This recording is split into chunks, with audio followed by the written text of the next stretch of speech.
Ganda mga kaingat, no? Oh, yan pa, oh.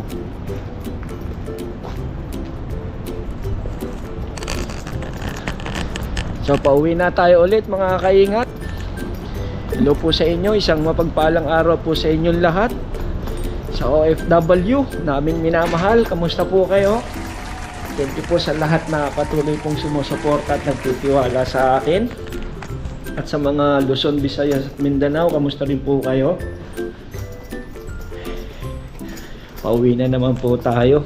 Anong oras na ba? 7:30 na. Yan o, 7:30. Tatap tayo ng ID dito. May access po kami kasi rito. Hindi ka basta-basta makakapasok pagka wala kang access.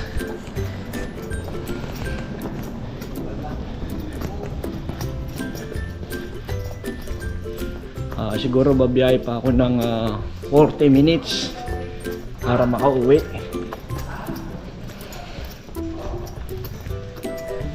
Bye ate. Bye po. Shout out. Si ate yun kung tatago. Ayaw pakita. Ito na ako. Papunta na akong parking mga kaingat. Tignan nyo yung audio ko mga kaingat. Medyo umi-echo. Kasi pagka dito ka sa stairs, kulog.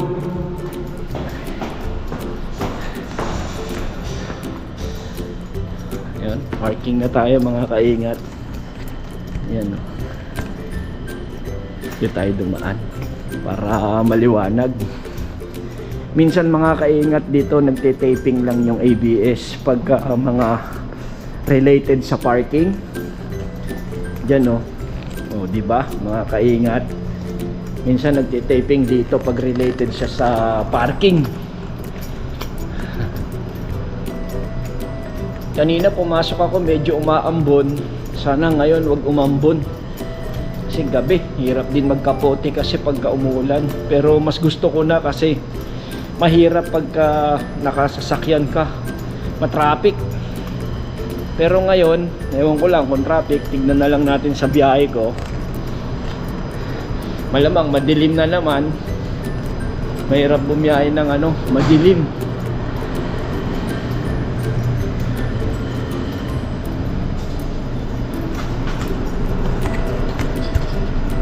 Dito ako nakapark.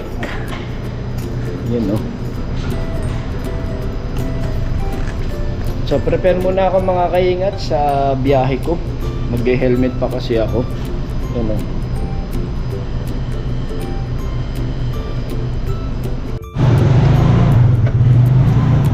Tara na mga kaingat, biyahe na tayo.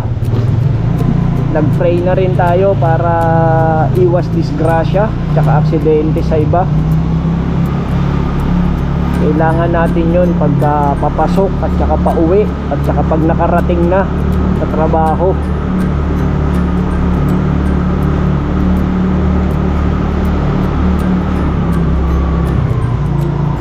Konti lang yung mga nakapark. Gabi na.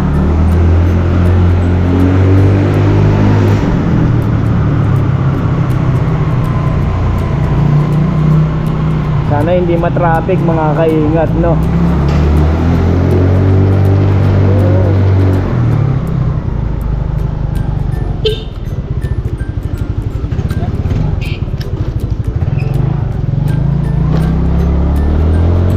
Biyahe na ulit mga kaingat. Medyo may mahinang ambon, wag lang sanang lalakas.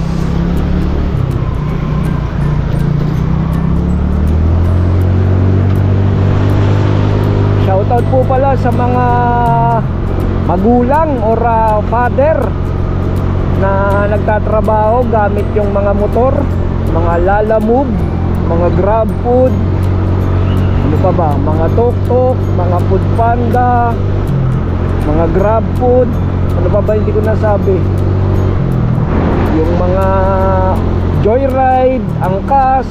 So ingat po kayo mga kaingat, mga ka-joyride, mga ka-rider. Sana hindi lumakas yung ambon.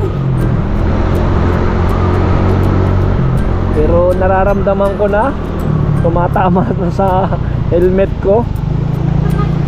Pagka ganitong intersection, kailangan ano, talo ba tama? Interception o intersection? Titingin din para iwas aksidente. Huwag masyadong kampante. Karamihan ng na-aksidente yung masyadong kampante sa biyahe. Yung orange light na nahabol pa kaya nakaka-aksidente. Doon kasi mga kaingat namatay yung isang kasamahan ko. Shoutout sa'yo kung nasaan ka man. Nakakalungkot na pangyayari pero kailangan tanggapin ng pamilya. Na-aksidente po siya last December 2024. December 24.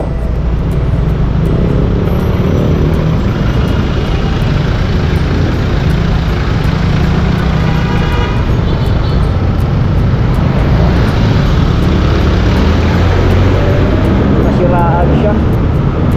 Ito na tayo. Yan mga kaingat oh, food panda oh. Shoutout kay kuya. Dito na tayo mga kaingat sa crossing ng Quezon Ave. Sa mga nakakaalam, yung mga bumabiyahe na yan papunta rito, papunta pong circle yan, pa East Avenue. Tapos yung nandun sa kabila, papunta doon, papunta naman po sila ng Espanya, Quiapo. Tapos kami rito, papuntang Trinoma, Monumento, SM North. So, go na tayo mga kaingat. Ayan ang mga mahirap po, mahabol pa. Imbis na naka-stop na sila, humahabol pa.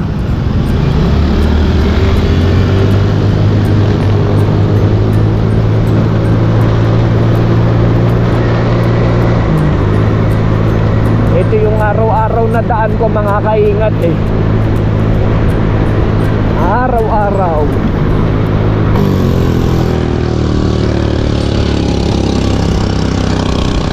Yan ang hindi inaasahan na pangyayari.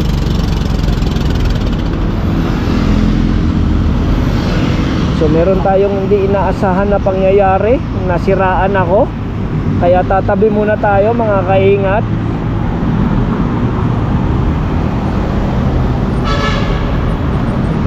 So tabi muna tayo dito mga kaingat. At nasiraan ako sa Vertis North.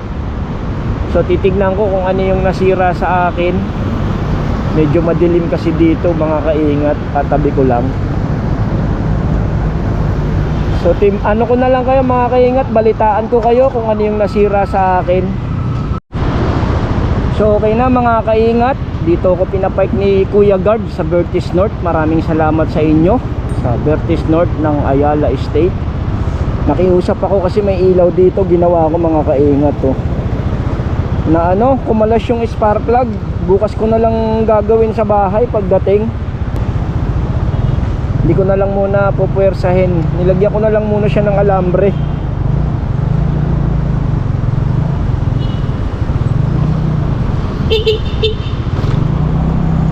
Thank you kay Kuya Guard. At pinayagan tayo makipark sa Vertis sa compound nila.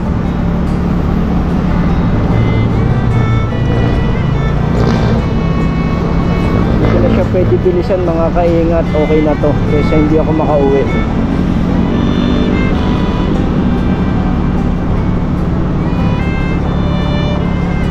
Baka lumusot na naman eh. Okay na to.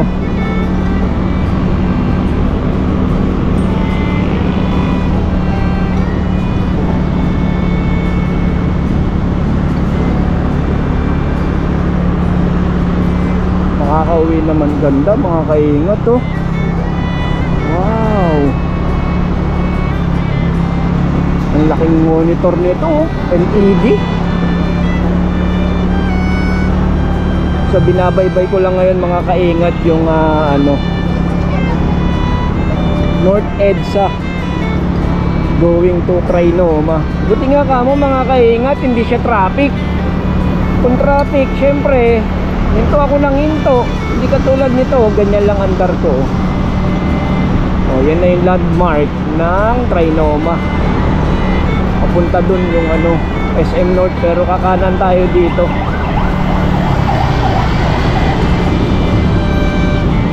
Dito ako dadaan mga kaingat.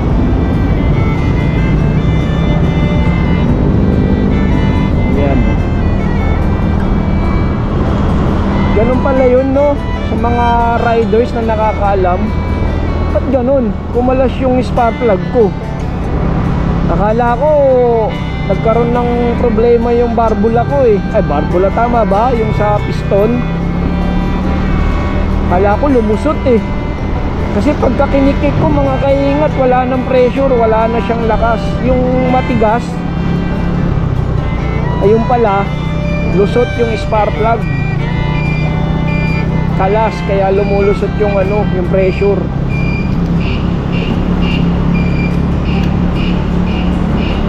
Buti na lang sa maliwanag tayo nasiraan. Kung hindi, naku po, tulak muna ako sa ano, maliwanag at may tao.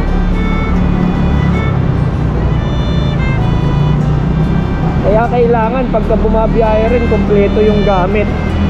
Dito na ako sa ano, loob ng Trinoma mga kaingat.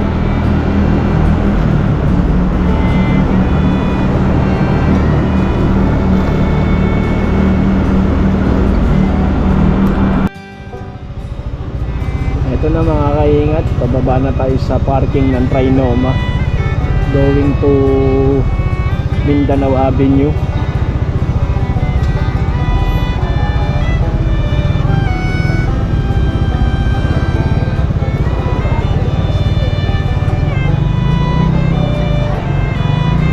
Ito mga kaingat to, ayan o, Trinoma.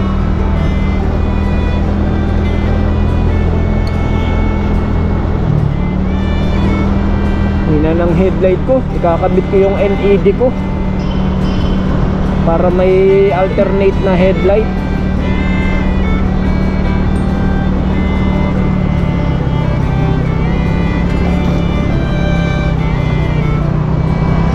Bukas titingnan ko mga kaingat kung paano mapipit yung ano, yung spark plug.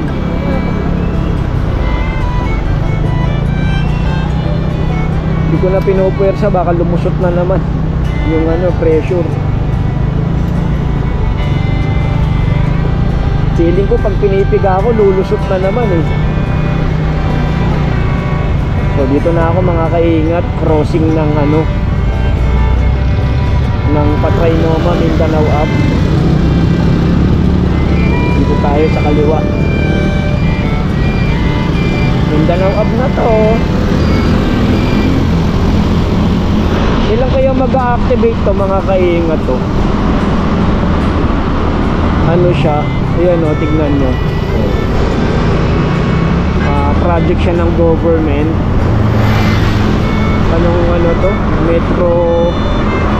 Titignan ko, may nakasulat dito mga kaingat. Ayan o, Metro Manila Subway Project Phase 1, North Avenue. Dati pumunta dyan yung ano eh, na yung Prime Minister ng Japanese. Tinignan yung project na yan o. Ayan o. So ang tanong, kung makakatulong ba siya sa traffic. Tignan natin. Ayan mga kaingat o. Parang elevator papunta sa baba.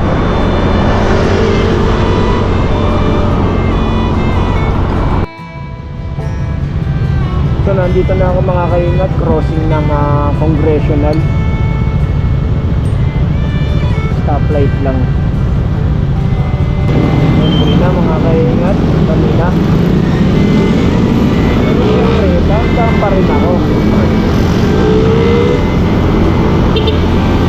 Kaya mo na sila mauna.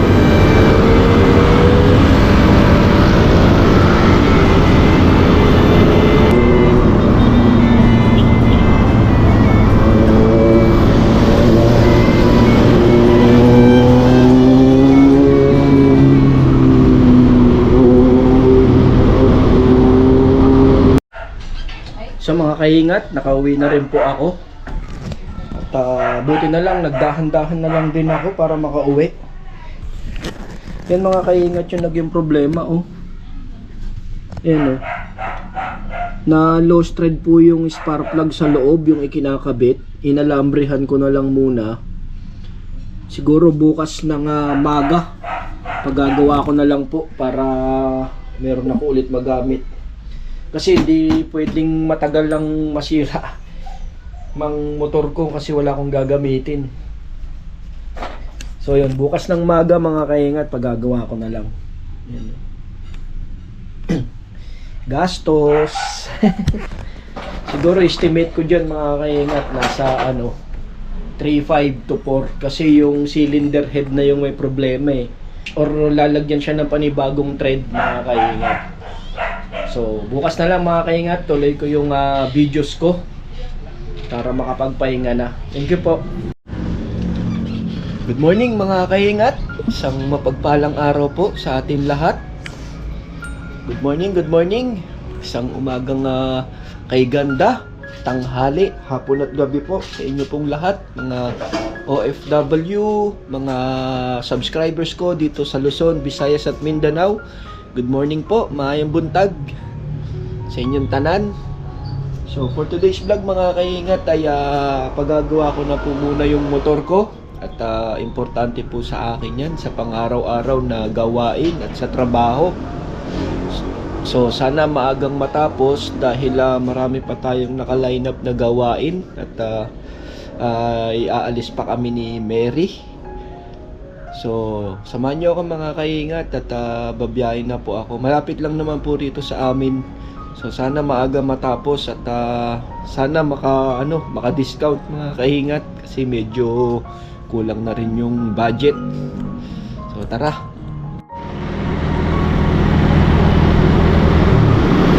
Ganda ng araw mga kaingat oh. So sa mga Mindanao, dyan sa Davao del Norte, ingat po kayo dyan at medyo baha. Yung kasamahan ko po ay nandun pa, nagko-cover ng baha sa Carmen, Davao del Norte. So ingat po kayo dyan mga kaingat, kung meron man po ako dyan subscribers. Ngayon ay araw ng linggo, so day off po natin mga kaingat, kaya pwede kong ipagawa kung ano yung mga pwedeng ipagawa sa motor dahil hindi siya pwede palaging nasisiraan ako. Dapat bibili na ako ng motor mga kaingat, pero syempre unahin muna natin yung pangangailangan ng mga bata tulad ng pang tuition.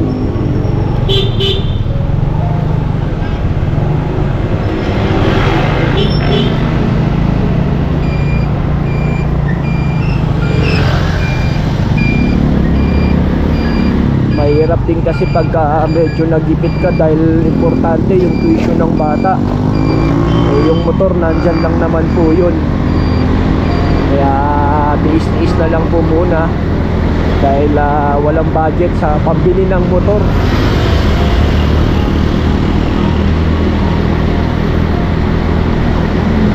Dito na yun mga kaingat eh. Malapit lang, ito na oh. Oh, bukas na kaya.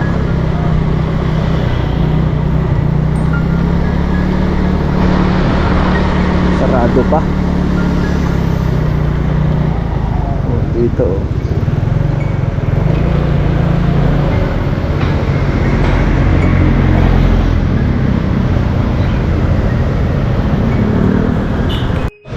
So mga kaingat, start na nung paggawa ng motor ko dito sa TS Cruz, Quezon City.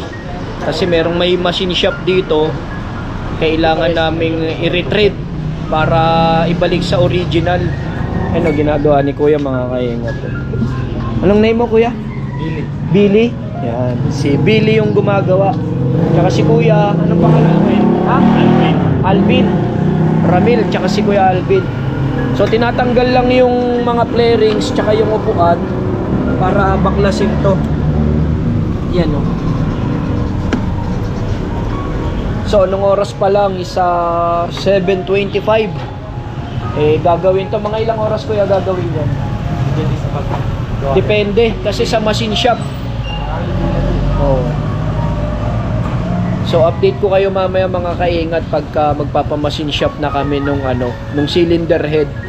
Kasi pag bibili tayo ng bago, mas mahal yung aabutin.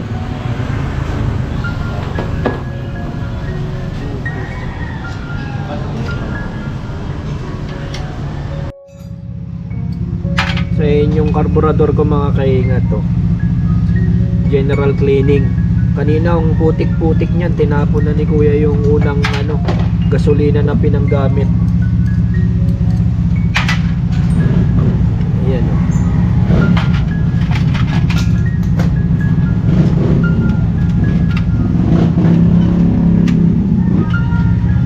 Ayan. Tapos baklas na rin yung yung mga flarings. Kailangan niyang makuha kasi may yung yung cylinder head.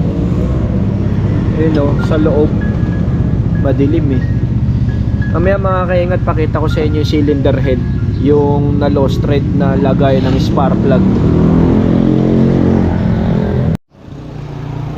Ito mga kaingat yung spark plug. Ito yung nagsusupply sa kanya ng kuryente. Ang problema yung ito mga kaingat to. Yan, na lost thread yung thread sa loob. Pag na lost thread yan, syempre may singaw na siya, mag hard starting na siya mga kaingat. Tsaka yung supply niya ng kuryente hindi maganda, kaya kailangan siyang baklasin tapos ipapa-retread namin. Ayoko nung anong tawag ba? Pa-enlarge ba? Pa-oversize. Gusto ko mga kaingat lang, back to standard ulit. Ito lang ulit ang spark plug na gagamitin. Bago ba yan? Oo. Na makakaingat yung curve sa loob kailangan general cleaning para yung mga latak-latak ng gasolina matanggal.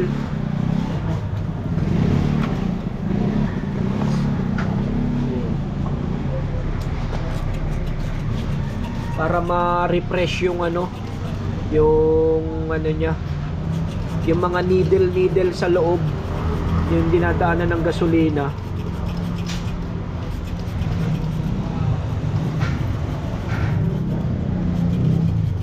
So pagka na general cleaning yan, okay na ulit yung daloy ng gasolina niyan.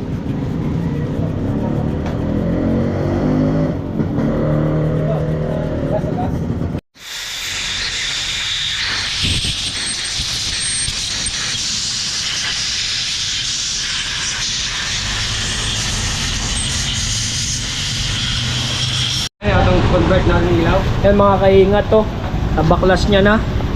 Ito yung sinasabi ko sa inyo mga kaingat, na cylinder head.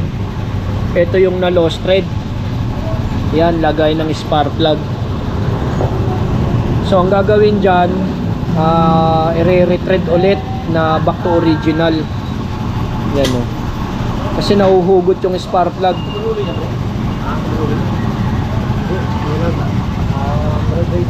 Oversize ay papa-retread yung spark plug. Papa-retread, back to original.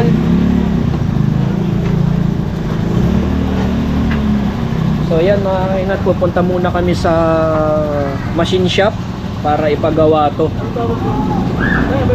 Tapos ibabalik na namin ulit to. Tapos lahat ng mga pwedeng gawin, total binuksan naman na, pagagawa ko na rin. Parang general check-up and cleaning na din po mga kaingat. Alam nyo naman mga kaingat na kapag bumabiyahe ako, ito palagi yung gamit ko Ayaw ko sa Yamaha na contralus, sa ilaw, sa araw. So nabalik na mga kaingat yung carburetor. Ang linis ng loob Kanina ang dumi-dumi na ito Binuksan din yung loob, general cleaning. So okay na to mga kaingat. Kakabit na lang to pagka naano na. machine shop na yung cylinder head.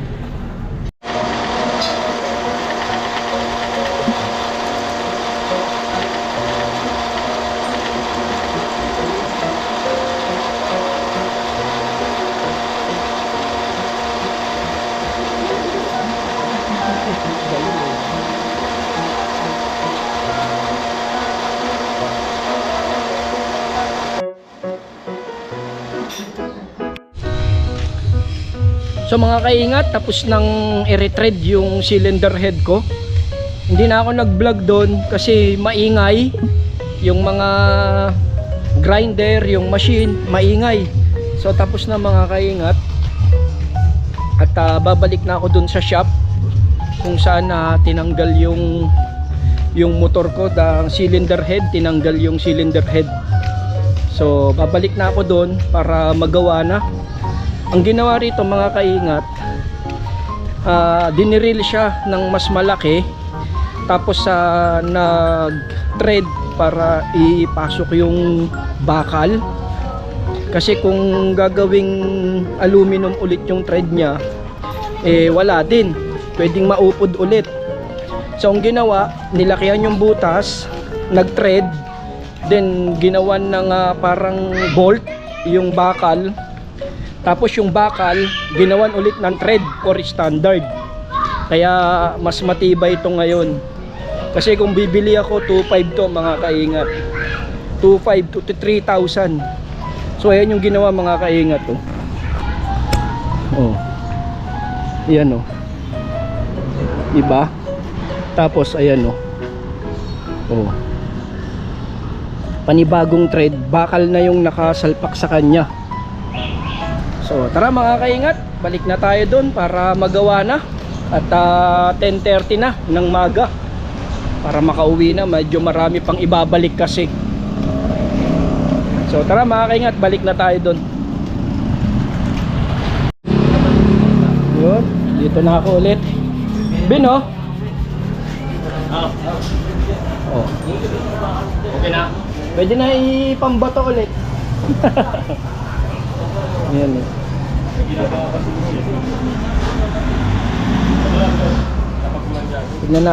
Tignan natin yung thread kung okay siya.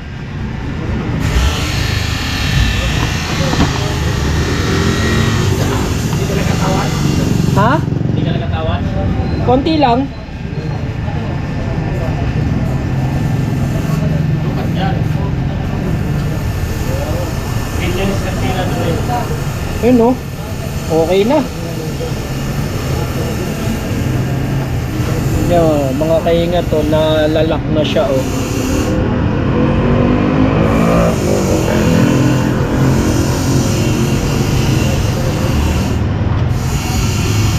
So kabit na namin mga kaingat.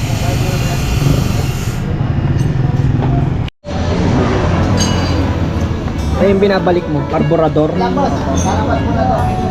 So kinakabit na yung karburador. Tapos nakabit na rin yung cylinder. Ito na po yung spark plug. Okay na po. Madarang ka na, ganun na yan.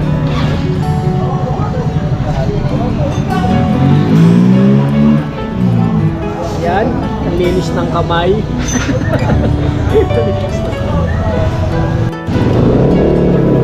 So mga kaingat, okay na po yung motor ko. At obserbahan ko na lang din.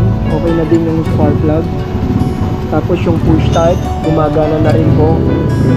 Saka yung mga signal light, gumagana na din. So thank you kay Billy. Ano, sila gumawa. Okay na, yun na tayo.